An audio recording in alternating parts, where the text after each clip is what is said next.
Hey, hello. This is Natural Fitness Lifestyle. So I get a lot of questions about. I get a lot of questions about how many repetitions, how many sets it's necessary to do, and sets and repetitions, for example, are an individual matter because the goal in exercise, right, is to create an adaptation. Hey, what are your goals? Are you trying to run faster? I mean, actually, I shouldn't you know talk about running because the questions that I get are about specifically about how to get more muscle, how to shape your body, how to get better sculpt and define your abdominals. So how to answer these questions? I have a very straightforward approach to it. It's not just about sets and reps. It's about adaptation. What that is just making the exercises more challenging to do. See, let's say you can do some crunches or you can do some leg raises. Eventually, not just the repetitions are hard, but just doing the leg raises is something that you get comfortable doing and you get confident doing because you can do them. You've done them before. Eventually, there is no challenge in the performance, the movement of the exercise. It's something that your body has already learned to do. The movement, your body has learned the movement. There's no reason your body has to try harder to learn the movement. If you're doing a leg race, you're lowering your legs and you're coming up. You're doing it the same way, lowering your legs and coming up. There's no reason for your body to change. There's no reason for your body to say, hey, listen, I need to try harder. I need to change to do this. This is where you have to change the exercise. There's no other way of getting around it. You have to get out of your comfort zone. If you want good abdominals, you can't just stick to the same things all the time. All these things that you're hearing are false. They're false. There is no one best exercise. There is no one best routine. Do you know what the best routine is, if there is one? It's no routine. No routine when it comes to abdominals. Change what you're doing. Now you've seen me on live. Hey, how you doing? You see me on live doing an abdominal circuit. But guess what? I vary the exercises. I change up the exercises. Though they may look the same, I may change the height of the ball, where I put my feet on the ball. I may change where I put my feet on the ball. So let's say you see me do, let's take the plank. You see me do a plank where my hands, I use my hands are on handles on the floor, right? In a push up position, and my feet are supported on the ball. Sometimes I place my feet on the middle of the ball, sometimes in the front of the ball, sometimes in the back. If I place my feet on the back of the ball, the exercise becomes easier. If I place my feet closer to the front of the ball, now the exercise has become harder. If I move my feet out slower, see all these things you can change to make the same exercise harder. The leg raise, you could go down one leg at a time, alternate legs, but do it in a slow manner. There's so many variations that you can apply. So there is no routine. There is no best way to train abs. You just have to make it feel harder each and every training session. Now, I know a lot of I know a lot of people is see this this vision that everybody has in their head of somebody, some guy or person getting up on in front of a screen flexing their abs, and they got a six pack or an eight pack. But do you know that that's just a moment in time that how your abdominals look like throughout the entire day, not just for a few seconds on the video, not just for a few minutes on the video. My abdominals are the way they are 24/7 because they're real. I'm the real deal. I'm real. You can follow me and you can follow me throughout the day. My abdominals are always the same. And why? Because I'm always doing different things to challenge my abdominals. I mean, if I had a camera and I had put it on me, you'd see that I'm always doing something for my challenge my abdominals. And these are exercises for abdominals that challenge the balance. I stand on one leg, reach down, touch the floor. I may twist. I'm always doing something different to challenge my abdominal function. This is how you get abdominals. You have to go out of your comfort zone. If you're working out your abdominals, you always make the exercises harder to do. What I mean by that is that you have to feel your abdominals squeezing harder, maintaining tension. Can't allow the tension in your abdominals to escape when you're exercising them. I don't care how many reps you do. I don't care how pretty the exercise looks. Listen, you can go and you can hang from a bar. You could swing your legs. You could swing your legs over your head, but that doesn't necessarily make your abdominals good. And even worse, it may not be right for you. You could just try that. You could look at an exercise somebody's doing, and you could try it, and it could just end up hurting you. You can end up getting hurt. Especially a lot of exercises you see that may not be right for you. You have to test what's comfortable and what feels natural to your body. This is why I call my channel Natural Fitness Exercise. It's all about doing activities that feel natural to your body. Now I get on here and I show like a lot of conventional exercises, but you don't have to do those. You do exercise movements. Exercise are movements that feel natural to your body and actually can benefit your body. I just happen to choose, a lot of bodybuilding, a lot of weightlifting, a lot of calisthenics exercises. But I also do other things. Especially balance exercises. I do a lot of balancing exercises because I found that those benefit me.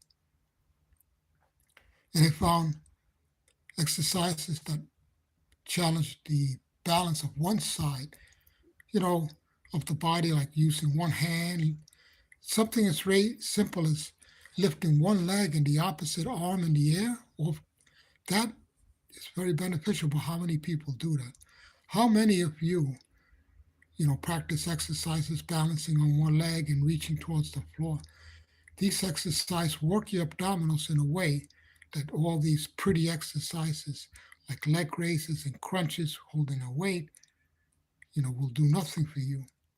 Nothing like in the same vein or the same manner as a balancing exercise. You can't compare crunch or a sit up with weight to a single leg reach to the ground. The benefits and the challenges, the physiological challenges to your body are much different.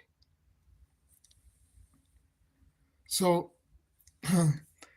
Did you know that dancers have some of the best core conditioned cores and abdominals in existence, more than athletes? And I've learned this because I used to train several dancers. I used to train several dancers when I was a trainer. And this I learned. And the reason was when they have to pivot their body and turn, they have to keep their waist stable. They have to keep the waist engaged. The reason why is because they're trying to turn the entire body. You try this. You try to turn your entire body without, and I mean, try to, wait, let me rephrase this. You stand. Try to rotate your entire body from the feet, the knees, the hips, the shoulders, the head, all at the same time, without allowing the feet to lag behind, or allowing the hips or the knees position to lag behind. You want to turn the entire body simultaneously. That takes a lot of core strength. I believe it's a pirouette, pirouette, pirouette, or pirouette in ballet. If you've seen ballet dancers, they stand on one toe and they rotate their entire body. That takes tremendous core strength. You may not know this, but I do because I train dancers, and I know. A lot of my friends were dancers, and I know this. Anybody has any questions? Because I go on here live, and I'm talking about fitness, and I welcome questions that are specific to fitness. You can in the comment section. You can also ask me a lot of questions about fitness, and I never get enough questions about fitness, and I welcome more questions about fitness in the comments section of my channel. And also, please like and subscribe. And offer any suggestions. I'm here to take any suggestions you have on, exercises. Hey, give it a try. So here, have a great day. But I want to end this live by saying that this video is not meant for recommendation or advice. This video was meant strictly for educational purposes only. Hey, look, wait a minute. How you doing, Kylie? Hi there. Hi. Good shout out to Kylie Henson. Thank you for dropping in. You were talking about, there is no cookie cutter approach to abdominal training. Hey, Kylie, do you like dancing? How many of you here watching this like dancing? I like dancing, but I can't dance to save my life. But I do know that training abdominals are very beneficial to dancing, training your core, because dancing requires a tremendous amount of core strength. Did anyone know this? I know this because I used to train several dancers and had. Oh, hey! So you can relate. You can relate. How you have to suck in your navel, keep your navel tight, in order to do a pirouette, to move your whole body together. To rotate. I don't know if it's called a pirouette. You have to rotate. Is that what it's called, a pirouette? When you rotate your whole body and you try to keep your entire body aligned from your feet to your head. You don't want to turn with your head not following your body, right? Yeah, core strength. Oh, yeah, you do, right? Yeah, that's what I thought, because I used to watch the ballerina. I'm very fascinated. The things that are done in ballet take tremendous amount of strength and balance. And the balance is what impresses me. Yes, I'm all about that because I found that these are things that help me. I've always had back injuries, and knowing about keeping your body alignment and coordination and balance, it's just a great thing, and it's beautiful too. Wow, so I applaud you, ballerina. Wow, I applaud you. That's just a great, very admirable thing. How long have you been doing it? Because I know it takes a lot. It must take a lot of dedication. You know. Hey, how long have you been doing it? This is very good. It's great. See, that's a great, very ballerina. It's a very great activity. Very beautiful. It takes a lot of dedication, and the movement is very, very skilled, very aesthetic.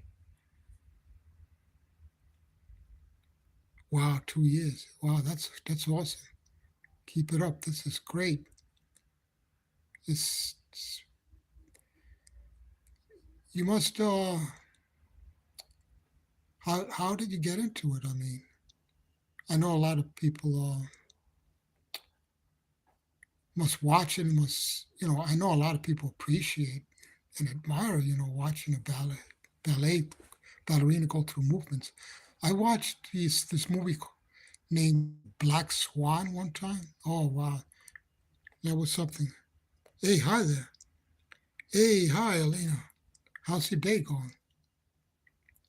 Yeah, Black Swan was about ballet with this ballerina, and it showed a lot of the sacrifices and a lot of the hardships that, particularly the physical hardships that that a ballerina has to go through. The types of training, the hardships, physical, hardships like the problems with the toes and everything, all the aspects and the wear and tear on the body.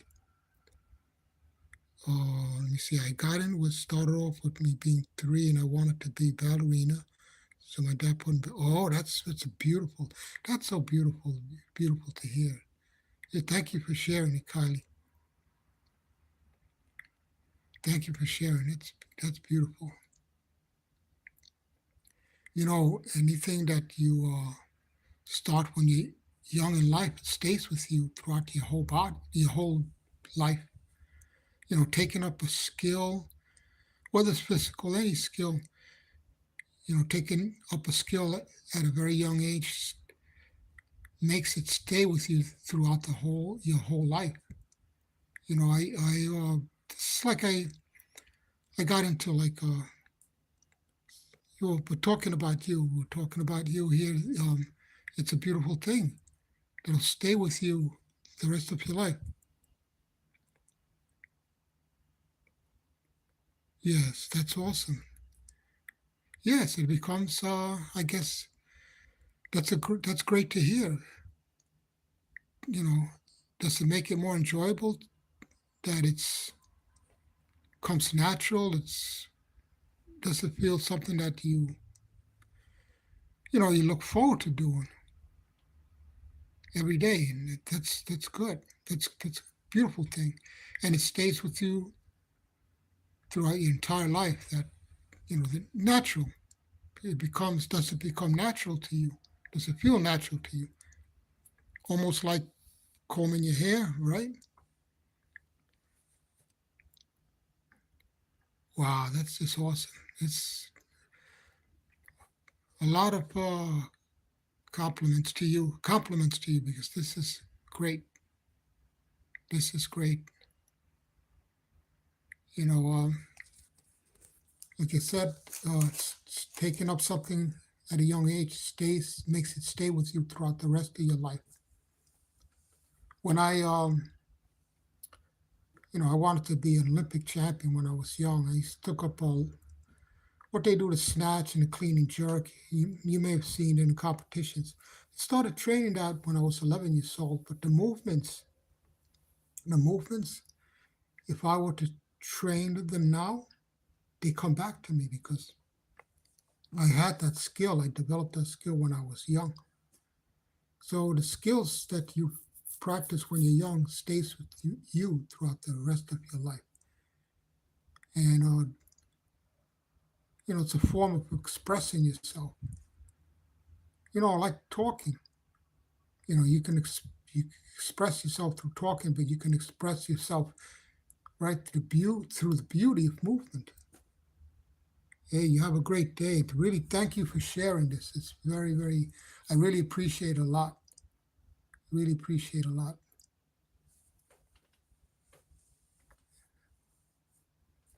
So, this is, you know, getting on here. It's a really beautiful experience and sharing people's, you know, experience with exercise, not just physical activity, but it's like I said, exercise comes in all forms, all sorts of physical activities, not just the conventional exercises and everything you do could be walking, the arts, dancing, even playing, dancing, the arts, right? Dancing, acrobats, balancing, acting, even. It's it's about movement, and this is why I love, welcome, and I want to learn about all aspects of movement, of body movement, because this is what fitness is all about. This is why I call my channel Natural Fitness Lifestyle, because fitness is about the lifestyle. Hey, bye. Oh, bye. You have a great day. Thanks for dropping in. I really appreciate it, and it makes my day. And I hope you have a great, beautiful day as well.